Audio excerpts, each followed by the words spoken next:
Hi there everybody, my name is Kate and welcome to my channel, Trenergy Awakens. Naturally, we're on the road and today I have Hondo. We're on our way to Canyon City, Colorado, which I have a kind of weird, not love-hate exactly, but love-uncomfortable relationship with. I love the energy over there in the mountains. However, the people that have been there, been some freaky-deaky folks apparently, and some freaky-deaky stuff has happened over there. And that's exactly why I am coming through. Is I got a channeled message as I was driving that we have a lot of right now distortion of masculine and feminine energy, a whole lot. And I'm not talking about just designated to the female body or the male body or the many iterations of how people identify with their organs or their presentation or any of their sexual orientation at all. I'm not talking about that. I'm talking about that no matter how we look or how we identify or how we play with our zipper down in the privacy of our own home, we are both masculine and feminine. Now, a lot of us will present as primarily one or the other. However, I'm going to promise you that it's vitally important that we balance both of those energies, no matter how we choose to be out here, more chicky, more duty, more, whatever in between. That's irrelevant. It's a matter of, are we clean and are we in balance with the energy that we possess? Because we're born with the ability to be very masculine, to be very feminine in our energy. And when we're identifying one way or the other, we're either playing victim or victimizer, no matter what we're wearing in our pants or how we use it. That's just the way it is, because dark presentation of either side is distorted. And when you start taking that into the sexual field, that's what this is about. And I was really quite shocked that, because the place that I'm going today, there's just a lot of very strange energy. I've been hiking over here. It's nowhere near where I live, but it's someplace I go quite a bit and have been called to quite a bit to work on my own history and to work on the history that's there. I learn a lot when I'm there, but it's always been just kind of this creepy vibe of getting through the town. And once I get through the town and away from the people part, or the part that's been really manipulated and bastardized by the people, then it feels very different. And the mountains, the trees, the rocks, the minerals, the bees, the knees, all of it has a whole lot to say. I mean, a whole lot to say.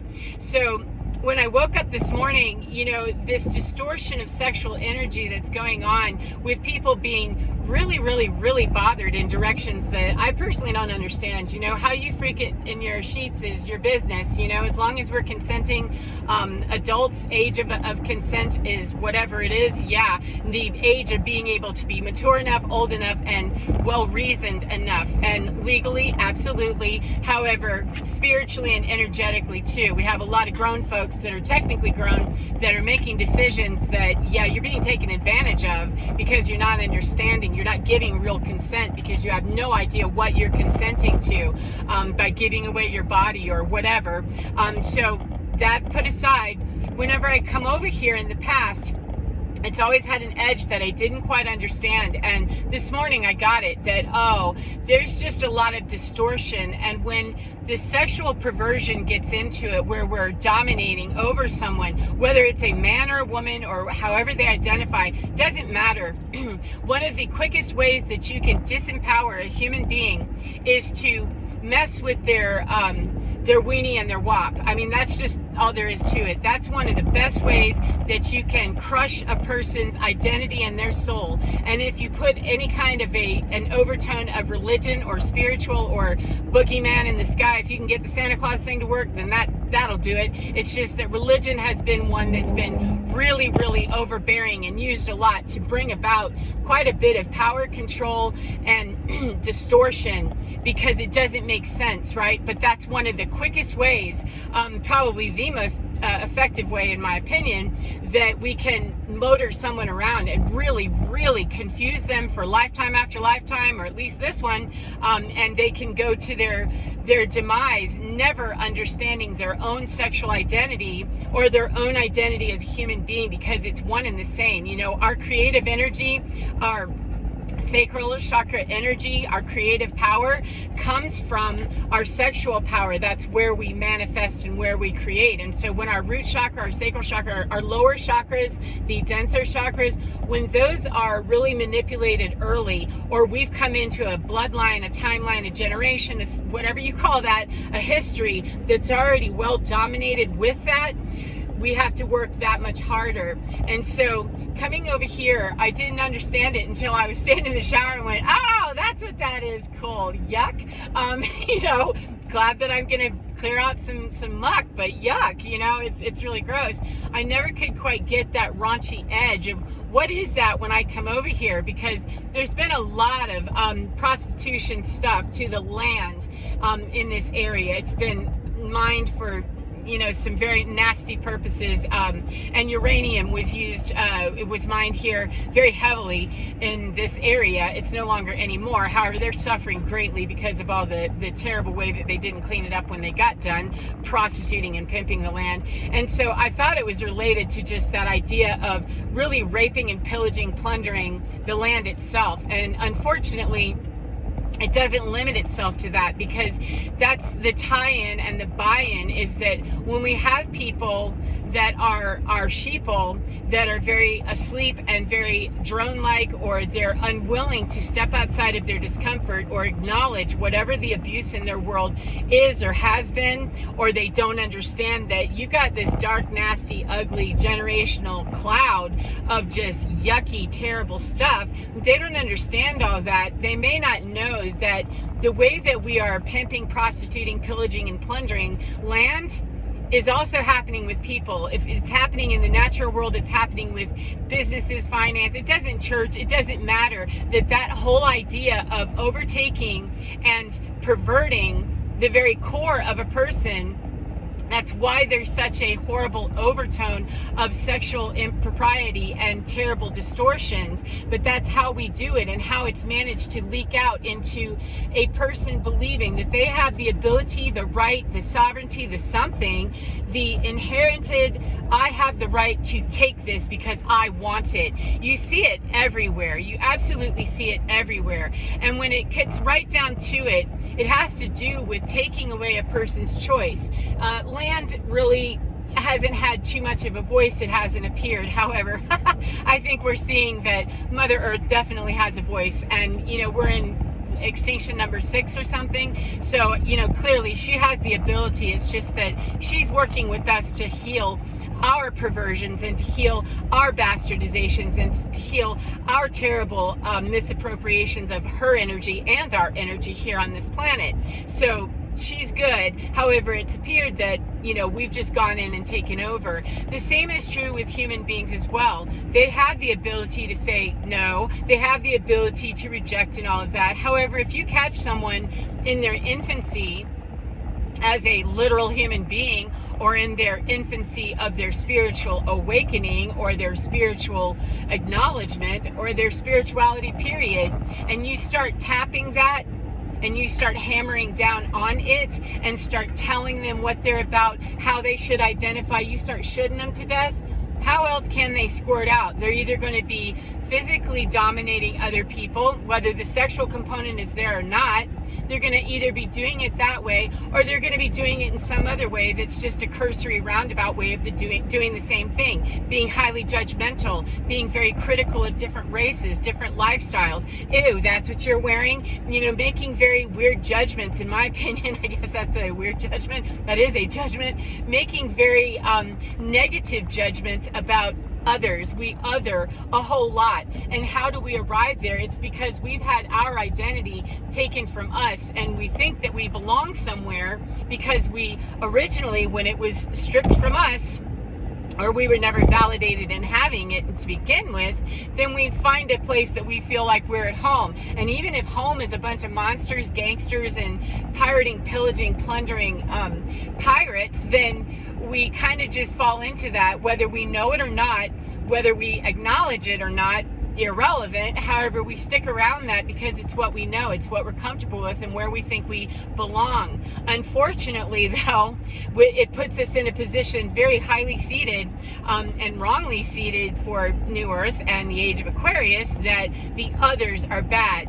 We are good, but other people are bad. And unfortunately, that is so easy to do because we have so many generations and so many timelines of the bastardized understanding of male, female, feminine, and masculine energy and how it's presenting out here. We've had overbearing male figures historically, and we have overbearing female figures historically. And we also have now many figures that are identifying in other ways that are overly abusive and distorted as well. We also have many examples of balanced energies in the masculine, the feminine, and the more diversely identified. We do. It's just that we are geared to look at those people who are aggressive, who are the fighters, who are standing up for this injustice. If we are not part of the other, then cool, then we're going to be the part that others. So if I like what you're saying, if you're fighting for a cause that I'm scared of, that I've been geared and conditioned to believe is bad, then it doesn't matter whether what you are saying or doing is principled. It doesn't matter if what you're saying or doing has any kind of compassion or any sense of humanity or unification or unity consciousness, because I'm not even thinking about that. I am very diametrically opposed to anything that doesn't go along with what we do. And it's very easy to immediately others because they are different, because they don't align with how I think, or they don't dress the way I do, they don't look the way I do, they are a different color than me, they're a different something, they do their lifestyle, because obviously I do it correctly, I'm the right one. And as long as we get a whole bunch of people, well, unfortunately, that's not how it works. The unity consciousness that we're going for isn't that. Unity consciousness is not a whole bunch of drones all thinking and doing the same thing. It's really not. It's about each individual being able to recognize their sacred and the unity consciousness with the universe, as well as the unity consciousness with others, while we allow them their own spiritual space, their own spiritual face, and their own spiritual sovereignty. That is unity consciousness, literally. It is not telling everybody that we all have to get on the same page with what we believe or how we get there. It's a matter of arriving at the new earth energy, the new age energies, the age of Aquarius energies, rightfully. Not about judging your morality. Your morality is not what's up for question. Your, goodness and badness, that's not what is up for up for analysis. It's the behavior of, does it serve the collective good? Is it part of the unification of consciousness in ourselves, that we can allow that to happen with other people, or is it divisive? If it is a divide and conquer, it will not work. That's why you see even the dividers and the conquerors are being divided and conquered, because they're losing to their own system. The less we put into that system by continuing to judge those that are doing that, we need to identify where the boogeyman is. We need to identify him on every level, and then deal with every level, every devil that's there in the way that's the most appropriate, that's the most righteous. Sorry, we're going through some busy, loud stuff here. We have to identify that. However, to try to do anything other than neutralize it or disable it or disarm it away, allow it to dismember itself far away from us, that's the best thing we can do. Because when we get involved with the war or the battle against, there hasn't been a war in America that's been won yet. The war on drugs, the war on, none of it has worked, obviously, because warring with something brings the same energy. If you need to do some, seeming battle to back people up and back people off, we do have to do that. However, we don't have to make it personal. We don't have to get into all the distortions and all of the othering, because that is what continues the battle. It's a matter of identify the battle points and then neutralize them from behind the scenes as much as possible, excuse me, and as cleanly as possible, and then really spend a lot of introspective time, quiet time, wondering, what is it about that where I would want to classify that person as bad, and on top of it, deny them the right to the sovereignty to have food, water, safety, and shelter on this planet like we are all entitled to. And if there's anybody out there telling me that they're a principled person, universally principled person that's all about, you know, loving and all of that stuff, that has an othering of some kind, I have really nothing that I can say other than have a nice day and keep walking myself far away, because that's a conflict. And when it comes up in me, that's not my job to try to convince the other side that they're wrong to join my side. If I feel triggered and defensive, that's my job as part of that unity consciousness, is to unify my own. Where am I in balance? That my masculine and my feminine are not in balance, because otherwise, if they were, I wouldn't feel the need to be putting some hate down somewhere or putting my foot up in it somewhere without good cause. Sometimes we do have to put our foot down and put our foot right up in it to stop something. However, the point that it becomes gratuitous, that's some bullshit that gets us into trouble, and we are well beyond the point of people having their foot up in places where it doesn't belong. So I hope that that's made sense. There's a whole lot more coming in. Even as I drive, getting closer to Canyon City, there's a whole lot more coming in. So I imagine there's going to be even more video coming later. But no matter what, I hope that you enjoy your day, no matter what part of the day you're in, and get within your skin, because you're divine. It is absolutely fine, and it does know how to be divine in its masculinity and its femininity, no matter how you identify as a human being. Take care, as I said, and get within, because you're divine. Oh, it's so beautiful, and it's absolutely fine. Take care, friends, and I'll see you next time. Goodbye.